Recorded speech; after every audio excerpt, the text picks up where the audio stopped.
दोस्तों नमस्कार। झंडा उठाने के चक्कर में अबू आजमी ने अखिलेश यादव को ही फंसा दिया है। अब महाराष्ट्र से लेकर के यूपी तक समाजवादी पार्टी पर हमले हो रहे हैं। योगी आदित्यनाथ ने भरी विधानसभा में इलाज कर देने की बात कही तो महाराष्ट्र विधानसभा अध्यक्ष ने अबू आजमी को पूरे सत्र के लिए बाहर निकाल दिया। मुकदमे पर मुकदमे दर्ज होते जा रहे हैं। बता दें कि अबू आजमी महाराष्ट्र में समाजवादी पार्टी के सबसे बड़े नेता हैं। वो मुंबई के मानखुर्द शिवाजी नगर विधानसभा सीट से चौथी बार चुने गए हैं। अबू आजमी ने महाराष्ट्र विधानमंडल का बजट सत्र शुरू होने के पहले ही दिन यह कहकर अखिलेश यादव को फंसा दिया कि औरंगजेब निर्दयी शासक नहीं था और औरंगजेब पर उन्हें गर्व है। इतना ही नहीं, अबू आजमी ने कहा कि औरंगजेब ने कई मंदिर बनवाए, वह किसी भी तरह से क्रूर शासक नहीं था। गलत इतिहास दिखाया जा रहा है। उन्होंने यहां तक दावा किया कि बनारस में जब एक पंडित की बच्ची के साथ उसके सिपासलार ने बदतमीजी की कोशिश की तो औरंगजेब ने उस सिपासलार को दो हाथियों के बीच बंधवा कर मरवा डाला था। बाद में उन पंडितों ने औरंगजेब के लिए मस्जिद बनाकर भेंट की। वह अच्छे प्रशासक थे। जो उन्होंने किया वह सही किया। अगर कोई और भी राजा होता तो वह भी वही करता। इस पर महाराष्ट्र में राजनीति में बवाल मच गया है, क्योंकि औरंगजेब ने शिवाजी को मरवाने की कई बार कोशिश की। अबू आजमी के बयान पर डिप्टी सीएम एकनाथ शिंदे ने कड़ी आपत्ति व्यक्त की थी। उन्होंने कहा कि औरंगजेब की क्रूरता शिवाजी महाराज को 40 दिनों तक कैद में प्रताड़ित किया था। ऐसे व्यक्ति को अच्छा कहना महापाप है। इसलिए अबू आजमी को माफी मांगनी चाहिए और केवल इतने से ही बात नहीं बनेगी, उन पर देशद्रोह का मुकदमा दर्ज होना चाहिए। इस मुद्दे पर बीजेपी ने भी कड़ा विरोध करते हुए प्रदर्शन किया था। मुद्दे को तुल पकड़ने पर अबू आजमी इतिहासकारों का हवाला देते हुए अपने बयानों से पीछे हट गए और माफी मांग ली। उन्होंने कहा कि उनकी टिप्पणी ऐतिहासिक तथ्यों पर आधारित थी। उनके शब्दों को गलत तरीके से पेश किया गया और उनका उद्देश्य दूसरे ऐतिहासिक हस्तियों का अनादर करना नहीं था। हमने वही चीजें बोली जो हिस्ट्री में दर्ज है। आज भी जो प्रोफेसर लोग जाकर जगह जगह मीटिंग करके औरंगजेब के लिए ऐसी बातें बोलते हैं, वही बातें मैंने बोला है, जो ऑन रिकॉर्ड मेरे पास है। लेकिन इससे बात खत्म नहीं हुई। सत्ताधारी बीजेपी ने प्रदर्शन किया, विरोध किया और माफी की मांग की। महाराष्ट्र में औरंगजेब को घृणा की नजरों से देखा जाता है, क्योंकि उसने आगरा के किले में धोखे से शिवाजी को बंदी बना लिया था और अलग अलग तरीके से कई बार शिवाजी को जान लेने की कोशिश की थी। शिवाजी के साम्राज्य पर कब्जा करने के लिए उसने अपने मामा शाहिस्ता खां को महाराष्ट्र के तरफ रवाना किया था। यह बात है 1960 के आसपास की, और शाहिस्ता खां 2.5 लाख सैनिकों की फौज के साथ पुणे तक पहुंच गया और लगातार 3 वर्षों तक मावल में लूटपाट करता रहा। उसके आतंक की खबरें जब शिवाजी तक पहुंची तो उन्होंने एक दिन शाहिस्ता खां पर हमला बोल दिया।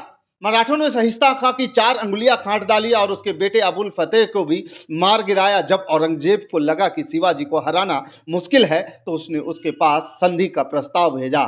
जून 1665 में दोनों के बीच एक संधि हुई, जिसके मुताबिक शिवाजी को 23 दुर्ग मुगलों के हवाले कर देने थे। इसके बाद उन्हें आगरा के किले में बुलाया गया, जहां मान नहीं मिलने पर शिवाजी ने भरे दरबार में अपनी नाराजगी जाहिर की और इस पर औरंगजेब ने उन्हें नजरबंद कर लिया, बंदी बना लिया।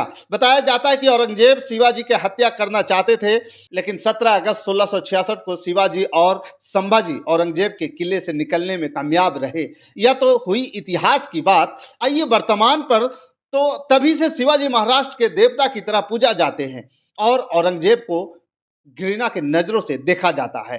अबू आजमी ऐसे में एक क्रूर और आतताई खलनायक की तरह माने जाते रहे। औरंगजेब को महान और श्रद्धेय बताकर अखिलेश यादव और समाजवादी पार्टी के लिए भारी मुसीबत खड़ी कर दी है। अबू आजमी ने कहा था कि उस समय के राजा सत्ता और संपत्ति के लिए संघर्ष करते थे, लेकिन यह धार्मिक नहीं था। औरंगजेब ने 52 साल तक राज किया। वह हिंदुओं को मुसलमानों में बदल रहा होता तो कल्पना कीजिए कितने धर्म बदल लेते। औरंगजेब रहमतुल्लाह ने मंदिरों को नष्ट किया तो उसने मस्जिदों को भी नष्ट किया। अगर वह हिंदुओं के खिलाफ होता तो 34% हिंदू उसके साथ नहीं होते और इसके सलाहकार हिंदू नहीं होते। हिंदू मुसलमान एंगल देने की कोई जरूरत नहीं है। इसे लेकर के बवाल इतना बढ़ गया कि भाजपा को अपनी राजनीतिक जमीन बचाने के लिए 4 बार के विधायक को इस बयान के आधार पर सस्पेंड करना पड़ा। जी हां, औरंगजेब की तारीफ करने पर चौतरफा घेरे समाजवादी पार्टी के नेता और विधायक अबू आजमी को महाराष्ट्र विधानसभा से सस्पेंड कर दिया गया है। आपको बता दें कि महाराष्ट्र विधानसभा से अबू आजमी को निलंबन पूरे सत्र के लिए किया गया है। 3 मार्च से शुरू हुआ बजट सत्र 26 मार्च तक चलना है, लेकिन निलंबन के बाद अबू आजमी विधानसभा की कार्यवाही में भाग नहीं ले सकते। इतना ही नहीं, अबू आजमी के ऊपर विधानसभा के स्पीकर ने परिसर में प्रवेश करने पर भी पाबंदी लगा दी है। मतलब यह वह स्पीकर अपने सामने अपना पक्ष रखने के लिए भी उनके दफ्तर नहीं जा सकते। इस मुद्दे पर अबू आजमी की प्रतिक्रिया सामने नहीं आई है, जबकि उनके खिलाफ कई एफआईआर भी दर्ज हो चुकी है। मुंबई पुलिस ने औरंगजेब की तारीफ करने वाली टिप्पणी के मामले की भी जांच शुरू कर दी है। अब पता नहीं वह किसकी गवाही लेगी और किस किताब या कहानी को सबूत मानेगी। दूसरे एफआईआर लोकसभा में शिवसेना सांसद नरेश की शिकायत पर थाने पुलिस ने दर्ज की है। आरोप लगाया है कि धार्मिक भावनाओं को ठेस पहुंचाने का। इस बीच उप मुख्यमंत्री एकनाथ शिंदे ने एक बार फिर अबू आजमी पर निशाना साधते हुए उन्हें देशद्रोह करार दिया। अबू आजमी अब बिल्कुल अलग थलग पड़ चुके हैं। यहां तक कि महाआघाड़ी शिवसेना यूबीडी से लेकर के एनसीपी एसपी तक ने कहा कि इस तरह की सोच को स्वीकार नहीं किया जा सकता। कांग्रेस ने कहा कि यह भाजपा को फायदा पहुंचाने जैसी बात है। शिवसेना नेता साइना एनसी ने कहा कि एसपी नेता को वापस स्कूल जाकर इतिहास दोबारा पढ़ना चाहिए। बीजेपी नेता राम कदम ने भी अबू आजमी के बयान पर प्रतिक्रिया दी और उन्हें थिएटर जाकर छवा फिल्म देखने का सुझाव दिया। उन्होंने कहा कि अबू आजमी को शर्म आनी चाहिए। समाजवादी पार्टी के लिए परिस्थितियां उस समय कठिन हो गई जब उत्तर प्रदेश के मुख्यमंत्री योगी आदित्यनाथ ने विधानसभा में इस मामले पर उसकी खिंचाई कर डाली। मुख्यमंत्री समाजवादी पार्टी पर हमला करते हुए कहा कि सपा के लोगों के लिए औरंगजेब गर्व का विषय है, जिसने अपने पिता को कैद करके पानी की एक एक बूंद के लिए तरसा दिया था। उन्होंने अबू आजमी का नाम लिए बिना कहा कि समाजवादी पार्टी को उसे निकाल देना चाहिए। उन्होंने कहा कि सपा को उस नेता का बयान का खंडन करना चाहिए और पार्टी से बाहर कर देना चाहिए, नहीं तो उसे यहाँ बुलाइए उत्तर प्रदेश, हम इसका इलाज कर देंगे। यूपी ऐसे लोगों का उपचार अच्छे से करता है।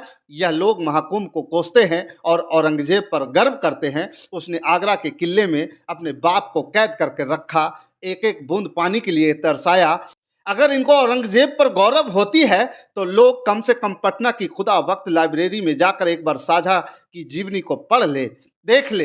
वे लोग औरंगजेब पर गौरव की अनुभूति करें, लेकिन भारत का कम से कम सम्मान करें और समाजवादी पार्टी को इसका जवाब देना चाहिए। सवाल है कि राजनीतिक वैचारिकी के ऐसे गाढ़े वक्त में क्या अबू आजमी जैसे नेता सचमुच नहीं जानते कि मुद्दों और शब्दों का चयन किस तरह से करना चाहिए, या फिर वह जानबूझकर उस पाले की कठपुतली बन रहे हैं जिसे ऐसे लोगों की बड़ी शिद्दत से तलाश रहती है, जो आम जनता के सवालों की तरफ ध्यान से हटा करके मामले को हिंदू मुस्लिम करने की सहूलियत दे। और फिर गोदी में बैठा हुआ मीडिया तो इसे लपकने को तैयार बैठा ही रहता है। इस वीडियो में इतना ही। बाकी इस खबर के प्रति आपका क्या विचार है, आप हमें कमेंट कर जरूर बताइएगा। हमारे साथ बने रहने के लिए धन्यवाद। जय हिंद, जय भारत।